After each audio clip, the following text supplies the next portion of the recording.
জবা, তোমার খাবার কম পড়েনি তো? কেন হঠাৎ এই কথা বলছেন কেন?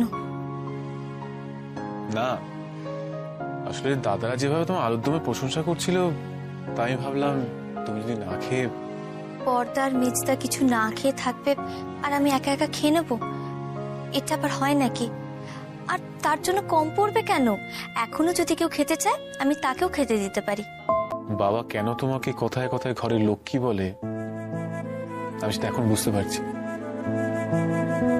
কি জানো তো জবাব, তুমি যে মানুষগুলোর জন্য এত কিছু করো, তারা যখন তোমার সম্পর্কে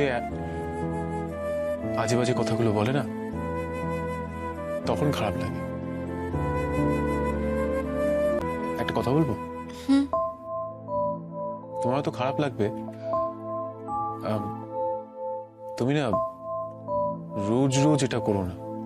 কিন্তু আমি জানি তুমি যাদের জন্য করছো তা আমার নিজের দাদা, কিন্তু ওদের একটু বুঝতে না দিলে কি করে হয় বলো তো?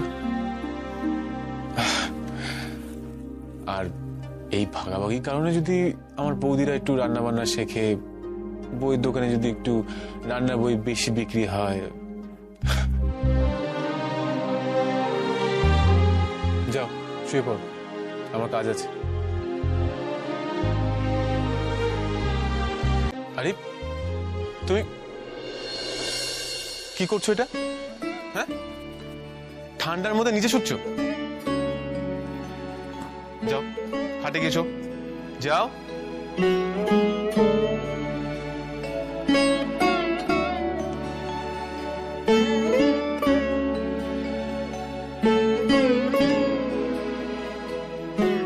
জবা, কি বললাম আমি? খাটে গেছো, যাও।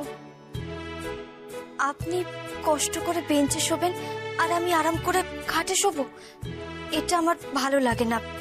আপনি বরঞ্চ এক কাজ করুন না, আপনি খাটে শুয়ে পড়ুন, আমি বেঞ্চে শুয়ে পড়ছি। বাহ, আমি বড় হয়ে কোথায় আমার কথা তুমি শুনবে, তা না? তুমি উল্টে উল্টে তোমার কথা আমাকে শোনাচ্ছ? হ্যাঁ, এভাবে না না, আমি কথা শোনাচ্ছি কোথায়? আমি তো শুধু বলছি যে সবসময় কি বড়রাই ঠিক কথা বলে নাকি?